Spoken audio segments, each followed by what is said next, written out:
बिस्मिल्लाहिर्रहमानिर्रहीम इय्याका नअबुदु व इय्याका नस्तईन। व्यूअर्स, मैं हूं जाहिद अजीज़ लंगर गपशप के प्लेटफॉर्म से। उम्मीद करता हूं आप सब लोग खैरियत से होंगे और आपके दिन अच्छे गुजर रहे होंगे। दोस्तों कल आपने दोस्तों कल आपने दोस्तों कल आपने शाहज़ेब खानज़ादा का प्रोग्राम देखा होगा जिसमें राना सनाउल्लाह साहब तशरीफ़ लाए थे और उन्होंने बड़ी अहम बातें की हैं। और जिन बातों से ये अंदाज़ा होता है कि नून लीग जो है वो मुज़ाकरात के लिए क्या संजीदा है या नहीं है और उसकी क्या वजूहात हैं। काफ़ी सारी बातें उनकी जो गुफ्तगू थी उससे क्लियर हुई। सबसे पहले ये कि जब उनसे पूछा गया कि जब आप कोई गैर मशरूत बात करना चाह रहे हैं तो उन्होंने कहा जी हाँ बिल्कुल, हम गैर मशरूत बात करना चाह रहे हैं खान साहब से। और हमने कभी भी ये नहीं कहा जी कि 9 मई की हमने कभी बात नहीं की। 9 मई का दरअसल बयानिया जो है वो मुक़्तदरा का है, हमारा नहीं है। और आप जानते हैं कि जब भी ऐसी बातें होती हैं मुज़ाकरात की, और राना सनाउल्लाह साहब जो हैं वो नवाज़ शरीफ की ख़ास क्लोज़ हैं, बड़े करीबी हैं और उस किचन कैबिनेट का हिस्सा होते हैं जहाँ पे डिसीजन किए जाते हैं, फ़ैसले किए जाते हैं। गो के ख्वाजा आसिफ और जो एहसन इकबाल हैं उनको शायद उस कैबिनेट से दूर रखा जाता है। यानी कि ये ख़ास वफ़ादार साथी हैं जिनसे नवाज़ शरीफ साहब मशवरे भी करते हैं और उनसे पूछ के चलते भी हैं।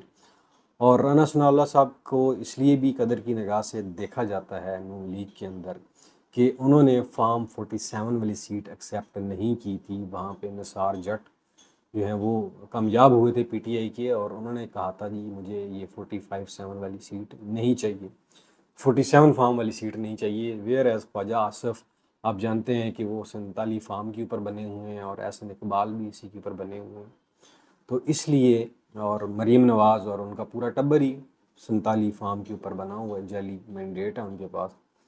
लेकिन ये अब जो नवाज शरीफ साहब हैं जो दाना डाल रहे हैं मुज़ाकरात का, इसकी वजह क्या है दोस्तों? इसकी वजह ये है कि बेशुमार ऐसी ख़बरें यूट्यूब चैनल्स के ऊपर, सोशल मीडिया के ऊपर, फिर प्रिंट और इलेक्ट्रॉनिक्स मीडिया के ऊपर आ रही हैं कि शायद इमरान खान की कोई बातचीत हो रही है एस्टेब्लिशमेंट के साथ, मुक़्तदरा के साथ। तो नवाज शरीफ ये नहीं चाहते कि किसी तरह इमरान खान की डायरेक्ट कोई बातचीत हो, मुक़्तदरा के साथ हो। वो चाहते हैं कि उससे नून लीग को नुकसान होगा। नुकसान क्या होगा कि अगर मुक़्तदरा न्यूट्रल हो गए तो फिर इमरान खान का रास्ता रोकना मुश्किल हो जाएगा। इसीलिए वो इमरान खान को इस तरह की ऑफ़र्स करवा रहे हैं और इमरान खान का कहना है कि मैं इनकी ऑफ़र कैसे कबूल कर लूँ, जिन लोगों ने मेरा मैंडेट चोरी किया, जो जैली फार्म 47 के ऊपर बैठे हुए हैं। और उन्होंने कहा जी मेरी तो बुनियादी शर्त ही ये है कि पहले वो मैंडेट वापस करें। अब मैंडेट वापस करना नून लीग की मौत है, आप सब लोग जानते हैं। लेकिन उसके लिए इक़दामात तो किए जा सकते हैं। मसलन चलें, अगर आप खुद सरेंडर नहीं करते हैं तो अदालतों को फ़ैसले करने दें। अगर अदालतों के इंडिपेंडेंट इलेक्शन ट्रिब्यूनल्स बन जाते हैं तो यकीन माने कि 1.5 से 2 दिनों में फ़ैसला हो जाएगा और छीनी हुई सीटें जो हैं वो पीटीआई को वापस मिल जाएंगी। उससे भी नून लीग का सफाया हो जाएगा। इवन के नून लीग तो अपोजिशन के जमात भी नहीं बनती है और अपोजिशन जमात भी फिर पीपल पार्टी बनती है। सिंध से काफ़ी सारी सीटें चली जाएंगी। तो ये सारी सूरत हाल है और इसीलिए इस वक्त नवाज शरीफ चाहते हैं कि तमाम सियासी जमातें बैठ के मुल्क की मसाइल का हल निकालें। लेकिन तमाम सियासी जमातें कौन सी हैं? वो तमाम सियासी जमातें तो ऑलरेडी नवाज शरीफ के साथ खड़ी हुई हैं। सिर्फ अगर नहीं है तो वो सिर्फ एक इमरान खान है, वो उनके साथ नहीं है, वो जेल में बैठे हुए हैं और जेल में बैठ के तजिया भी कर रहे हैं, इनपुट्स भी दे रहे हैं, जिसकी वजह से शरीफ फैमिली जो है वो खौफजदा है कि वो हर उस कोशिश को नाकाम बनाना चाहते हैं जिससे इमरान खान और एस्टेब्लिशमेंट के दरमियान की मुज़ाकरात का रास्ता खुलने की उम्मीद हो। वो इन सारी उम्मीदों को ख़त्म करना चाहते हैं बेसिकली। और इमरान खान भी इस चीज़ का इजहार कर चुके हैं कि जब कभी भी एस्टेब्लिशमेंट से बातचीत की कोई ख़बर आती है तो ये 9 मई का मामला उठा लेते हैं। और आज राना सनाउल्लाह साहब कह रहे हैं कि नवाज शरीफ ने तो 9 मई की कभी बात नहीं की है और ना ही पेश की कोई शर्त लगाई है कि 9 मई के ऊपर माफ़ी मांगी जाए वगैरह वगैरह। तो इससे दोस्तों जो मियाँ साहब हैं ना, उनकी जो कमज़ोर पोजीशन है वो वाज़े होती है राना सना के इस इंटरव्यू से।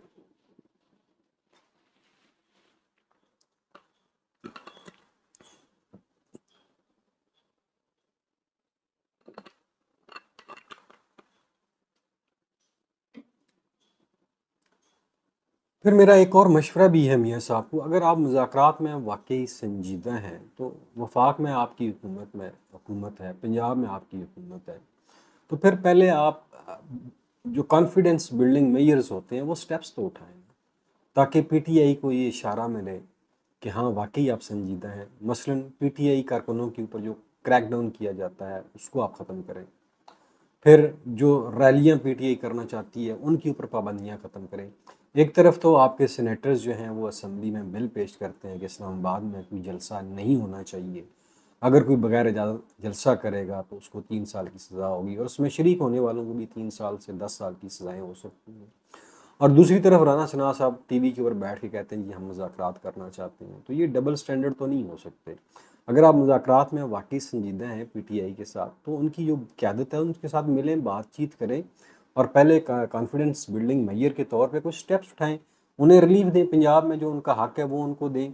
चलें आप सीटें वापस नहीं करते, उनको आज़ादी जो है, बेसिक जो इंसानी हकूक़ हैं वो तो उनको प्रोवाइड करेंगे। फिर 9 मई के हवाले से जो जेलों में कैद रखे हुए पीटीआई के कारकुनान आप लोगों ने, उनको रिहा करने में जो जजेस, इंडिपेंडेंट जजेस फैसला करना चाहते हैं और आप उनके ऊपर दबाव डालते हैं, वो दबाव डालना छोड़ दें। तो ये चीज़ें जब तक आप नहीं करेंगे, तो क्या आप समझते हैं कि इमरान खान आपकी बातों के ऊपर यकीन कर लेगा? कभी भी नहीं करेगा। तो अगर आपने वाकई मुज़ाकरात करने हैं और आप इतने बेचैन और बेताब हैं और आपके पास और कोई ऑप्शन नहीं है, तो फिर पीटीआई को एतमाद में लेने के लिए ये ज़रूरी है कि वफाक और पंजाब ऐसे स्टेप्स ले जिससे पीटीआई कारकुनान को रिलीफ मिले, और चादर और चारदीवारी का जो तकद्दस है लोगों का, उसको पामाल ना किया जाए, और जितनी भी ऐसी कार्रवाइयाँ आपने पहले की हैं उनके ऊपर आप माफ़ी मांगें। मरियम ने की हैं तो मरियम माफ़ी मांगे, वफाक में अगर वज़ीर-ए-आज़म शहबाज शरीफ के हुक्म से कोई चीज़ हुई है तो वो माफ़ी मांगे। जब तक आप ये नहीं करते, आप टीवी के ऊपर आके ये नहीं कहते जी हमसे ये गलतियाँ हुई हैं, हमने इंतकामी कार्रवाइयाँ की हैं पीटीआई के ख़िलाफ़, तो हम उसके ऊपर माज़रत ख़्वाह हैं, हम माज़रत चाहते हैं, हमसे ये गलती हो गई है, तो फिर पीटीआई तो इसको पॉजिटिव लेगी और यकीनन आपको पॉजिटिव रिस्पांस भी इसके ऊपर देगी। लेकिन अगर आप चाहते हैं कि सिर्फ ये पैगाम रसानी की हद तक मुज़ाकरात हों और सिर्फ इस वजह से ये आपने बयानिया डाला हो मुज़ाकरात का कि कहीं एस्टेब्लिशमेंट मुज़ाकरात में पहल ना कर जाए, तो फिर कुछ नहीं कहा जा सकता। और फिर ये बईद भी नहीं है कि खान साहब का तो मौक़िफ़ बड़ा क्लियर है, मैं मुज़ाकरात उन लोगों से करूँगा जिनके पास ताकत है, जो ताकत का सरचश्मा है, जो फ़ैसला कर सकते हैं। अगर आप पीटीआई को पंजाब में या वफाक में रिलीफ नहीं दे सकते हैं, तो फिर आप मुज़ाकरात का ये झूठा ढगोसला लेके आपके अरकान जो हैं वो टीवी के ऊपर क्यों आ जाते हैं? आप आवाम को बेवकूफ़ बनाना चाह रहे हैं। आवाम तो आप बेवकूफ़ नहीं बनती आपके ओछे हथकंडों से, इसलिए कि अगर आप वाकई सच्चे हैं और आपके दिल में पाकिस्तान का दर्द है, तो फिर आएँ टीवी के ऊपर, आप अनाउंस करें जी हम पीटीआई कारकुनान के जो जायज़ हकूक़ हैं वो देने के लिए तैयार हैं, पंजाब में उनको स्पेस देंगे, वफाक में उन्हें जलसे देंगे, बल्कि जो बिल आपने पेश किया और मंजूर करवाएगा उस बिल को ख़त्म करवाएं। तो ये बिल्डिंग मेजर्स आप करेंगे तो फिर पीटीआई से मुज़ाकरात की बात हो सकती है और फिर रास्ते खुलेंगे। ऐसे तो नहीं कि खाली आप बैठ के बयान दे दें और आप चाहें कि पब्लिक में आपकी वाह वाह हो जाए, तो ये नहीं होता जी। मुज़ाकरात के लिए कुछ करना पड़ता है और उस आदमी को कुछ करना पड़ता है जिसकी ज़रूरत होती है मुज़ाकरात। तो मुज़ाकरात इस वक्त आप लोगों की ज़रूरत है। आप अपने एक्शन से ये शो करें कि आप इंतकामी कार्रवाइयाँ नहीं कर रहे, और जो की हैं उसके ऊपर माफ़ी मांग ले, तो मेरे ख्याल में ये मामला हल हो सकता है, मुज़ाकरात हल हो सकते हैं, ये कोई बड़ा मसला नहीं है। बहरहाल जी, दूसरी तरफ अमेरिका ने गुज़श्ता हफ्ते बलूचिस्तान में होने वाली जो दहशत गर्द हमले थे उनकी शदीद मजम्मत की है। अमेरिकी महकमे ख़ारजा के तर्जमान जो मैथ्यू मिलर हैं, उन्होंने प्रेस कॉन्फ्रेंस में सिक्योरिटी एहलकारों समेत जो आम शहरियों के ऊपर हमले किए गए, जिसमें 23 से ज़्यादा मासूम शहरी शहीद हुए हैं, निशाना बनाया गया, उसकी मजम्मत की है और ये कहा है कि इलाकाई सलामती को जो ख़तरात लाहक हैं उससे निपटने के लिए पाकिस्तान और अमेरिका मिल के काम करेंगे और ये मुश्तरका मफादात है दोनों मुल्कों का, ये मैथ्यू मिलर ने कहा है। और एक और ख़बर है दोस्तों कि चीन के जो वज़ीर-ए-आज़म हैं, वो शंघाई ताउन तंजीम का इजलास हो रहा है जी, 14 अक्टूबर को वो 3 रोज़ा दौरे की पर पाकिस्तान तशरीफ़ ला रहे हैं, और जिसके लिए पाकिस्तान ने बड़ी उसके ऊपर उम्मीदें बांध ली हैं कि उनके दौरे से पता नहीं पाकिस्तान की कोई किस्मत बदल जाएगी। हालांकि चीन ने जो $4 अरब रखवाए हुए हमारे कौमी ख़जाने में, उसको रोल ओवर अभी तक नहीं किया। काफ़ी ट्राई कर चुके हैं हमारे वज़ीर ख़जाना जो हैं औरंगज़ेब ग़ालिबन खुर्रम साहब जो हैं, लेकिन वो नहीं माने। अब वो आ रहे हैं तो ये कह रहे हैं कि महंगाई ख़त्म हो जाएगी, ये हो जाएगा, और ये कह रहे हैं जी महंगाई जो है सिंगल डिजिट की ऊपर आ गई। कहाँ आ गई है? मेरे ख्याल में आप महंगाई को जो देखते हैं या कंट्रोल करते हैं अपने दफ्तर में बैठ के देखते हैं या टीवी स्क्रीनों के ऊपर देखते हैं। वज़ीर आज़म साहब, आप खुद जाके ना जाएं बाज़ार में और आटे चीनी का भाव पता करेंगे तो आपको पता चल जाएगा कि महंगाई कम हुई है या ज़्यादा हुई है। ये गोरख धंधा जो डिजिट का है ना, इससे आप आवाम को बेवकूफ़ नहीं बना सकते। आज आप कहते हैं जी महंगाई जो है वो कम हो गई है, 9.3 के ऊपर आ गई है। वेयर आप बाज़ारों में जाते हैं महंगाई तो उधर ही खड़ी है। प्याज 180 रुपये किलो है, बल्कि 200 रुपये किलो है। और इसी तरह टमाटर देख लें, आम लोगों को तो खाने पीने की अशिया में कमी चाहिए ना। ऑयल की कीमतें देख लें, घी देख लें, चीनी देख लें, किस चीज़ में कमी हुई है जिससे आप कह रही हैं महंगाई 9.3% पे आ गई। और जो ये तजिया करने वाले हैं उनकी भी अकल के ऊपर मातम करना चाहिए कि खुदारा आप 22 करोड़ आवाम को बेवकूफ़ तो ना बनाएं। आप पैसे लेके ऐसी रिपोर्टें बना लेते हैं और कहते हैं जी महंगाई ख़त्म हो गई है। महंगाई 9.3 पे कभी भी नहीं हुई है भाई। महंगाई तो आप जाके पता करें ना आप। लेकिन आपको क्या इसकी फिक्र? आपने कभी घर का सौदा खरीदा हो तो आपको पता होगा। और पंजाब हुकूमत ने जी बिजली में जो रिलीफ दिया था 14 रुपये फ़ी यूनिट का, वो सितंबर में ख़त्म हो जाएगा, इसलिए कि IMF ने उसके ऊपर बड़ा सख्त रद्द-ए-अमल शो किया है। और IMF ने कहा जी कि एक तरफ तो हमें कह रहे हैं कि हम बिजली और गैस की कीमतों में कमी नहीं करेंगे, और दूसरी तरफ आप ये वारदात डाल रहे हैं तो, और हमें कहते हैं जी हम 7 अरब रुपया दे दें, $7 अरब हमें दे दें, तो ये नहीं हो सकता। तो ये एक जो उन्होंने शोशा छोड़ा था ये उनके गले पड़ चुका है। दोस्तों, सरदार अख्तर मैंगल का कहना है कि इमरान खान दुरुस्त था, मैं गलत था, और मैं तारीख की गलत साइड की पर खड़ा हो गया, और मैं शर्मिंदा हूँ कि मैं बलोच अवाम के हकूक़ का तहफ़्फ़ुज़ नहीं कर सका, उनके मसाइल का हल मैं नहीं कर सका। ये उनका कहना था। बहुत बड़े सरदार हैं बलूचिस्तान के, और बड़ा कबीला है, मैंगल कबीला है, और उसको ये एक बहुत बड़ा सीरियस इशू है और बड़ा मामला है। बलूचिस्तान के सरदार अख्तर मैंगल का जो कौमी असम्बली से रिज़ाइन है, ये हुकूमत के लिए एक बुरा शगुन है। ये कहना है किसका? जनाब सीनियर रहनुमा जो हैं ख्वाजा साद रफ़ीक साहब कहते हैं कि ये एक बुरा शगुन है हुकूमत के लिए, और उनको हम राज़ी करने की पूरी कोशिश करेंगे। राज़ी किस तरह आप करेंगे? क्या उन्हें कोई रिश्वत देंगे या उन्हें कहेंगे ये कान आप ले लें या रिकॉर्डिंग आप ले लें? तो किस तरह राज़ी करेंगे? असल तो बात है बलूचिस्तान के हकूक़ की बात है।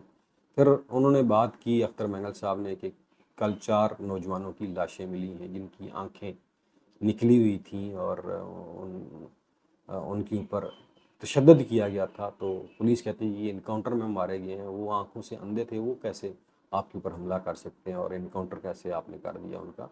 तो बलूचिस्तान का वाकई एक सीरियस मामला है जी। इसके ऊपर गवर्नमेंट को संजीदगी से मुक़तदरा जो है हमारे फ़ौजी इदारे हैं उनको सीरियस लेना पड़ेगा, और एक कौमी धारे में बलोचों को लेकर आना पड़ेगा। अगर ऐसा ना किया गया तो खुदा न खास्ता पाकिस्तान को नुकसान हो सकता है, पाकिस्तान की काज को नुकसान हो सकता है। और जो बैरूनी एलिमेंट हैं उनके ऊपर ज़्यादा तवज्जो देने की ज़रूरत है, बजाय कि आप अंदरूनी एलिमेंट ज़रूर हैं, लेकिन अंदरूनी एलिमेंट तभी मुतहर्रिक होते हैं जब बैरूनी एलिमेंट उन्हें मदद देते हैं, इमदाद देते हैं।